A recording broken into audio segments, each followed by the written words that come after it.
Question number 6 है बेटा, ए और बी 2:1 में पार्टनर हैं, उनकी बैलेंस शीट गिवन है आपको। Sundry creditors, as loan, A is a partner, तो ये सेपरेटली ट्रीट किया जाएगा। General reserve, as capital, B's capital, cash at bank, debtors, provision, stock, investment, plant and machine, B's loan. Partner decided to dissolve the firm. Plant and machine taken over by A at the 60% of book value. सबसे पहले मैं balance sheet को treat कर लेता हूँ एक बार कि कौन सी चीज़ें रियलाइजेशन में ट्रांसफ़र करनी है। आपसे रियलाइजेशन अकाउंट पूछा, इसमें नेसेसरी अकाउंट्स पूछे हैं। तो सबसे पहले उन आइटम्स को आइडेंटिफाई कर लीजिए जो रियलाइजेशन में ट्रांसफ़र नहीं किए जाएंगे।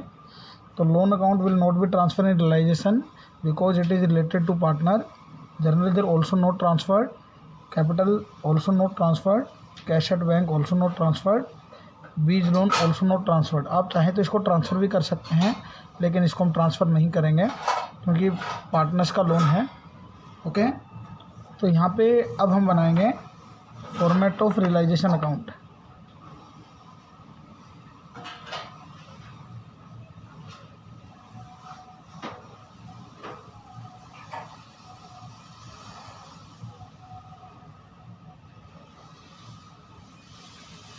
Particulars, amount, particulars, amount. सबसे पहले असेट्स और लाइबिलिटीज़ को जो ट्रांसफ़र नहीं की जानी उनको रियलाइजेशन अकाउंट में ट्रांसफ़र कर दें। क्वेश्चन नंबर 6 सोल्व कर रहे हैं हम बच्चों। सबसे पहले मैं लाइबिलिटीज़ उठा लेता हूँ। सन्ड्री क्रेडिटर्स बाय साइड में चली जाएगी, ये बाय सन्ड्री क्रेडिटर्स, और आपको अमाउंट गिवन है इसकी 2,10,000 रुपये। अब असेट्स में आप लोन अकाउंट को छोड़ के, कैश अकाउंट को छोड़ के बाकी चीज़ों को ट्रांसफ़र कर दीजिए।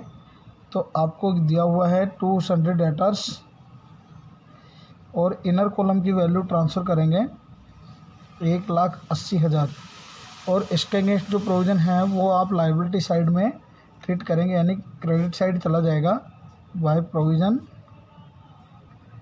For doubtful debts. ये आपको 10,000 गिवन है। फिर आप बाकी एसेट्स को ट्रांसफ़र कर दीजिए। Stock, investment, plant and machine opposite side चला जाएगा, to stock, to investment, to plant and machine. Stock आपको 2 लाख का गिवन है। इन्वेस्टमेंट गिवन है बेटा 1,50,000 के। प्लांट एंड मशीन आपको गिवन है 4 लाख रुपए का। ओके, अब हम क्या करेंगे, इन असेट्स में से अगर कोई असेट्स नगद बिकेगी तो उसके लिए हम बाय बैंक का इस्तेमाल करेंगे। अगर कोई पार्टनर लेता है तो बाय पार्टनर्स कैपिटल लिखेंगे। अगर लायबिलिटी का पेमेंट नगद कर रहे हैं तो टू बैंक लिखेंगे, और कोई पार्टनर उसका पेमेंट कर रहा है तो टू पार्टनर कैपिटल लिखेंगे। अब 1 बाय 1 हम स्टेटमेंट्स पढ़ेंगे।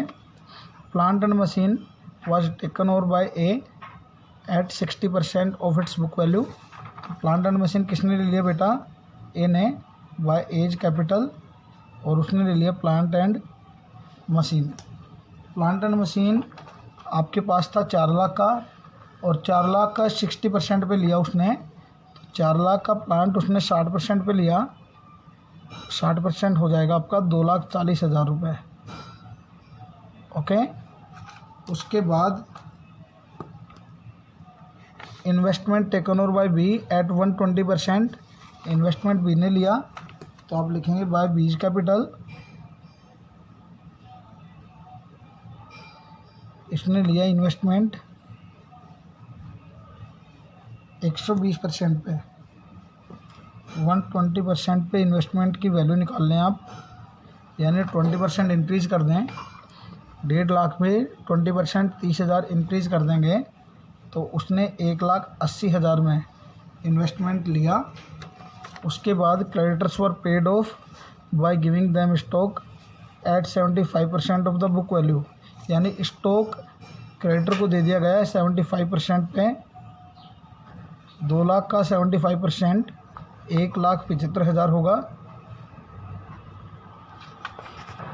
1,50,000 होगा और 1,50,000 का आपने क्रेडिटर को पेमेंट कर दिया, तो बाकी के क्रेडिटर आपने कैश में पे किए। यानी यहाँ पे सेटलमेंट इस प्रकार हुआ, आपके पास क्रेडिटर थे 2,10,000 के, इनको आपने स्टॉक और कैश देके सेटल किया। स्टॉक आपका था 2 लाख रुपए का, जो आपने उन्हें 75% पे दिया, यानी स्टॉक आपने 1.5 लाख रुपए का मान के क्रेडिटर को पे कर दिया और बाकी अमाउंट 60,000 आपने उन्हें कैश में पे किया। तो यहाँ पे कैश आपका कितने से गया? 60,000 से। तो कैश आपका गया 60,000 से और ये कैश आपके क्रेडिटर्स के लिए गया, तो आप लिखेंगे क्रेडिटर्स। और असेट्स और लायबिलिटी आपस में एडजस्ट होती हैं, तो इसकी कोई एंट्री नहीं होती। मैंने आपको बताया था जितना कैश आया या जितना कैश गया आपस में असेट्स और लायबिलिटी के एडजस्टमेंट के लिए वो आप यहाँ पे लिखेंगे। तो क्रेडिटर को आप 60,000 की पेमेंट कर रहे हैं। ओके, ये वर्किंग नोट था सेटलमेंट टू क्रेडिटर्स। आगे आप पॉइंट नंबर 4 देखें। Debtors realise 20% less amount due from them. Debtor से 20% कम मिला यानी नगद मिला, तो बाय बैंक, और यहाँ लिख देंगे डेटर्स 180 के हैं, 180 के 20% आपको कम मिले यानी 36,000 आपको नहीं मिले। 180 में 36,000 आप माइनस कर दें,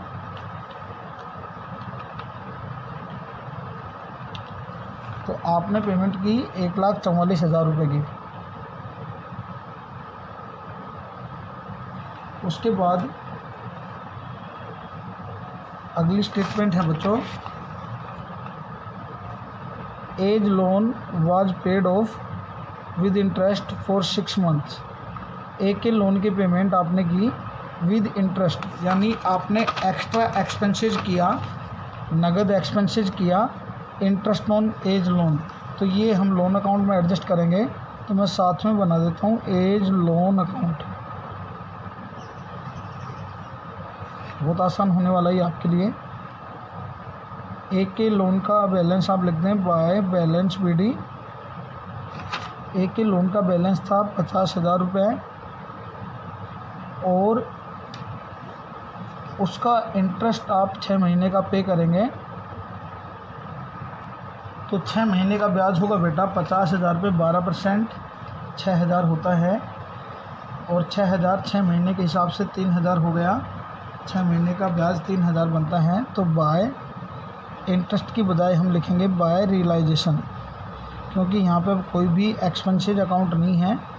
तो 3,000 हम ब्याज के लिख देंगे, 50,000 पे 12%, 6 मंथ्स का 6/12।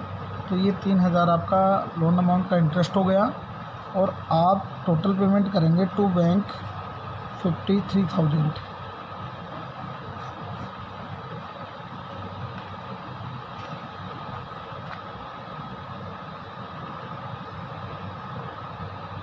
$3,000 जो रियलाइजेशन के आए वो आपका इंटरेस्ट ऑन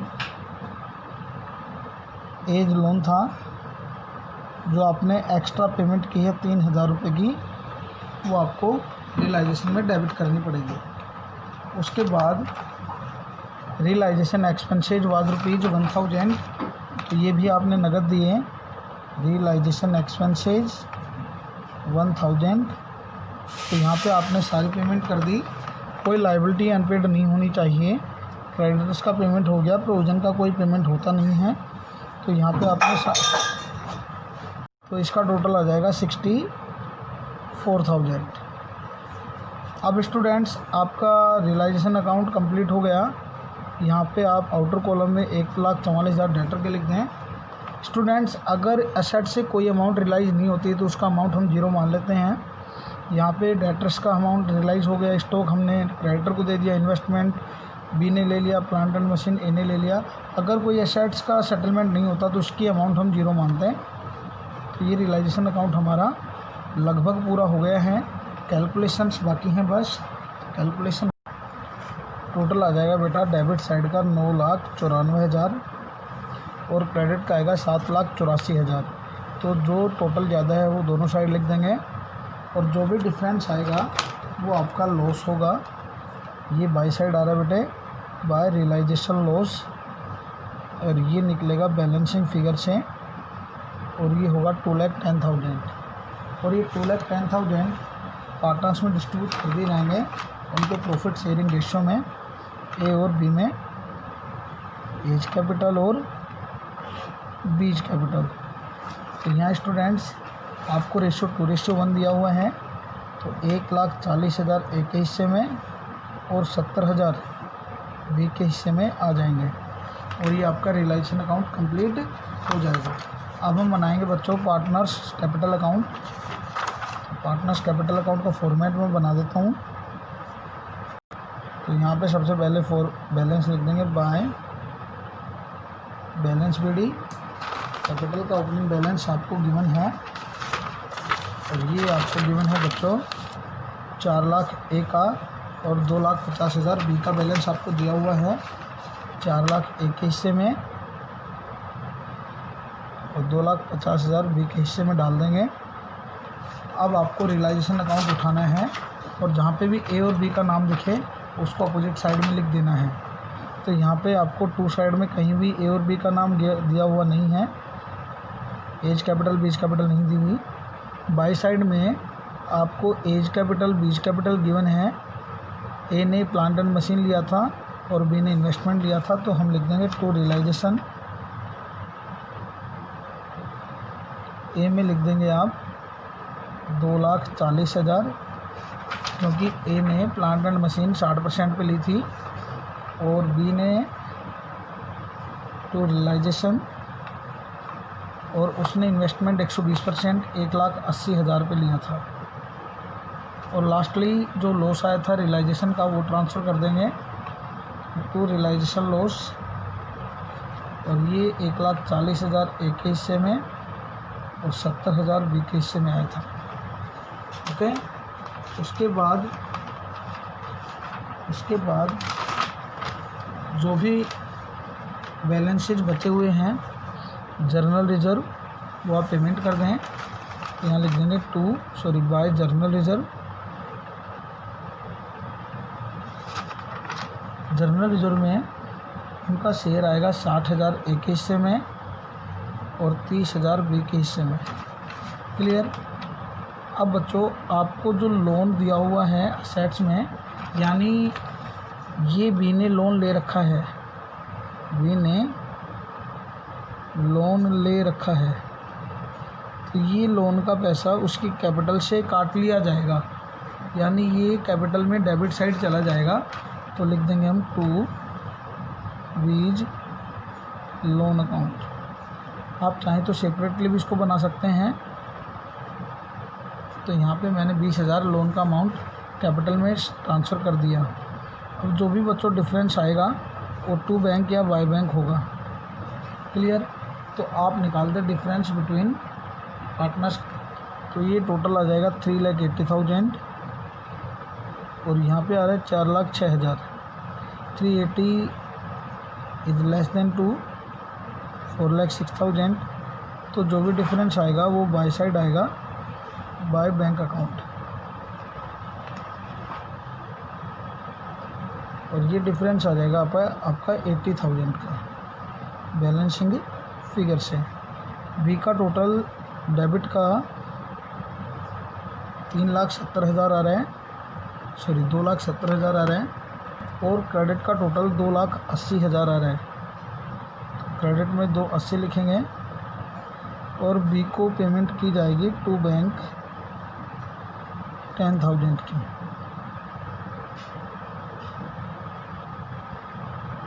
सो स्टूडेंट्स यहाँ पे भी बेटा बाय मिस्टेक मैंने इधर लिख दिया।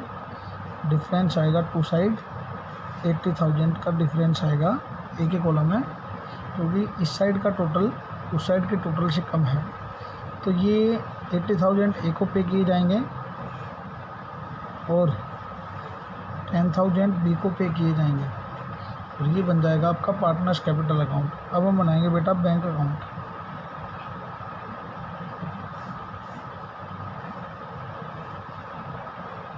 बैंक अकाउंट में सबसे पहले to balance BD, opening balance of bank is given ₹60,000। Then जहाँ पे भी आपको बैंक दिखे वो उठा लें आप। सो स्टूडेंट्स, आपको यहाँ पे टू साइड में टू बैंक गिवन है, ये आ जाएगा बाय जिस अकाउंट से आया है बाय रियलाइजेशन, और ये पेमेंट आपने की थी 64,000 की।